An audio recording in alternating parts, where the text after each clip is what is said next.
Hi everyone, it's Miss Celeste here. I'm your instructor for ECE 102.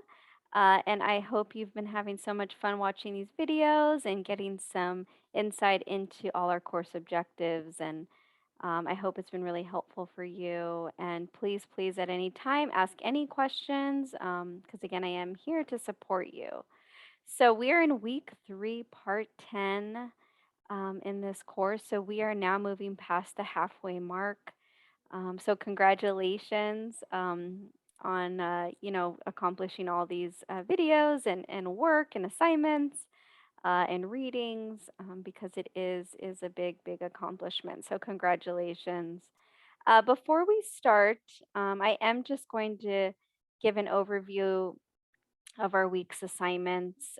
So just making sure that we are doing our discussion threads and having those meaningful conversations consistently throughout the week and replying to your peers on different days. And then also going back and reading any comments, questions, some insight. Because again, the discussion thread is a big part of our online learning here and how we share information and also receive information. So please, spend some time on those discussion threads. In addition, we have our journal, which is due Saturday. And again, I'm going to give you some time to work on your reflection PowerPoint presentation that you are going to do in our last live session. So that is not going to be this week or next week. It is going to be in the fifth and final week. Uh, and all the details pertaining to all the live sessions, assignments are in our Canvas under week 3, and then specifically under each assignment name. So you then can find specific information of times and days, and then expectations as well. In addition, we have our assignments that is due Sunday, just as a reminder.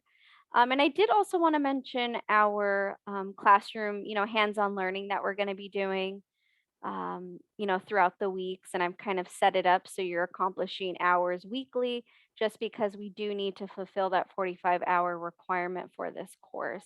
So if anyone is just having some difficulties or have questions, please reach out sooner than later so I can support you and help you with that. All right, so let's get started. Okay, so this video is really going to be about communication and collaboration among your team and how we can improve student learning and achievement and really create that consistency. So I did talk about communication and prior videos. And I just really want to dive deep into this one about collaboration and the meaningfulness that comes behind when teachers come together, everyone achieves more. So, having clear and collaborative conversations among your team is a healthy way to improve positive outcomes. The more we spend time thinking of creative ways to help children learn, this can allow us, educators to have those solutions to apply in the classroom. So again, the more that we spend time together to self-reflect and see what's working, the more that we're going to even come up with more ideas and creative ways of approaching learning. Because, as I mention all the time, every child learns different. So there is no one size fits all. So we do have to be creative in how we introduce lessons and really just get the child to fully grasp the concept of what we are teaching. And so that is why collaboration with your team is important because there are other ways that we can apply the learning. Communication among your team. So there's many elements that are important. So an important element of communication in teaching is the use of teaching aids. So there are different ways that we can introduce, a lesson by using like a visual aid. So maybe having like a real life example to just follow with the meaningfulness of what you're teaching. We all have heard the saying, what I hear, I forget, what I see, I remember, but what I do, I know. So the more you incorporate pictures, written posters, just practical, um, examples will really improve the communication. And you definitely should use those as much as possible, especially working with young children. The visual aspect is really important to really not only capture their attention, but also, deliver the information in a meaningful way. Most of us have access, to paper, posters, a chalkboard, sometimes an overhead projector. So we definitely have to use these aids for our lessons. Again, depending on the age, a lot of my lessons were done in a circle time setting. So I definitely used a lot of paper and posters and objects and things to that sort, and not so much a chalkboard or overhead projector, but these are still meaningful instruments to use. And then lastly would be ask for feedback often. It's okay to ask for feedback. It's okay to ask for help. We are always learning. And because every child is different, we have to really have that flexible mindset that, we're always wanting to improve in different ways. Collaboration among the team. So, ways that you could do that is to meet often. The more you meet, the more connection you make, the more consistent it is.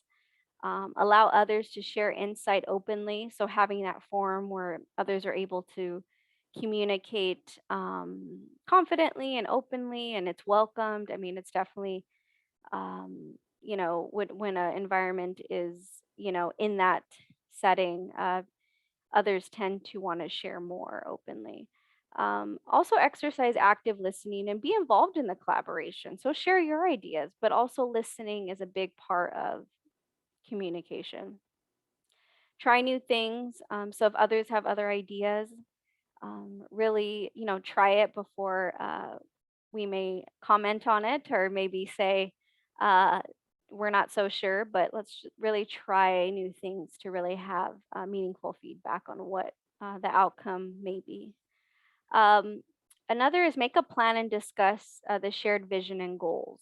So every year, I always recommend each classroom um, to discuss with their group of what their vision and their goals are for the year. These will ever change because I guess in my setting, we always had different children coming in, monthly. So it could be the same child for a few months, it could be all year. It differs. So the vision and the goals, specifically goals, could definitely change over time, but it's important to sit down and really collect your thoughts on what the vision is for your classroom, what your vision is as a team, how can you support children together. Those are all important aspects that I feel like we don't spend enough time doing in the classroom. Another way is just establishing really clear expectations.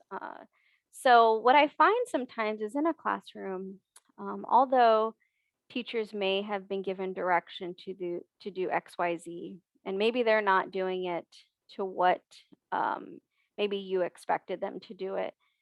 We really have to just kind of self reflect and see if maybe there's another way that we can relay that information, or maybe there's some miscommunication, or just really find a way that supports their understanding.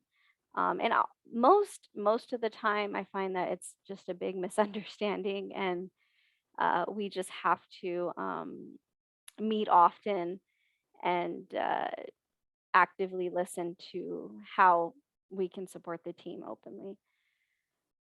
And then lastly would be reflect often, same as meet often, and revisit, the outcomes. So, um, again, I think we have to try things more than once before we make an assumption of what it may be in a positive or a negative way. Um, so it's important that we revisit and reflect often on what we're doing, how we're doing it, and specifically as a team. And here's just some important points of how it affects student success. So, children are able to see and hear the examples. Children will imitate the examples um, that they see. When the classroom is well balanced with communication and collaboration, they feel a sense of calm and well prepared environment. Children have positive learning outcomes. So these are all ways that it really affects children within the classroom. So as much as you think that they're not necessarily listening or seeing, they are. So we really have to model what we're asking of them at all times. Other ways that we can support the team would be just really working on our teamwork. So, um, having clear and logical objectives, making sure everyone clearly understands their roles and tasks, delegating tasks to people with the right skills. So, again, we all do well in something, and other areas we may need a little support. So, really try to identify those areas among the team so then we can all be successful. Using people with different skills, so if you have a special skill, share it. So maybe you're better at organizing, maybe you're better at time management. Maybe you're better at creative and organizing, etc. So again, we all have special skills. So let's talk about those and let's bring it up in a team meeting. And then another, just really quick, is listening to others and giving constructive feedback is needed. Again, because we're always learning, it's okay to talk about it. It's okay um, to have those conversations, but it's really about how you relay that information is what we have to be really mindful of doing. Our tone, our choice of words, even the time of day, I think also has an effect. And so, in the middle of, say, a transition, and a teacher may be doing something a different way, um, and you definitely want to change the direction or make a comment on it. There's just a time and place for that. So I definitely wouldn't encourage doing it in the environment where the children are, but yet setting time aside often to just self reflect on the day. So thank you so much. I really hope that this video has been helpful for you, and I've given you some great examples on communication and collaboration among your team. Of course, there's an array of different ideas that you can do, and I'll talk more about this at our live session, specifically about communication and collaboration. So till then, our next stop would be part 11 of week 3. So see you later. Thank you. Bye-bye.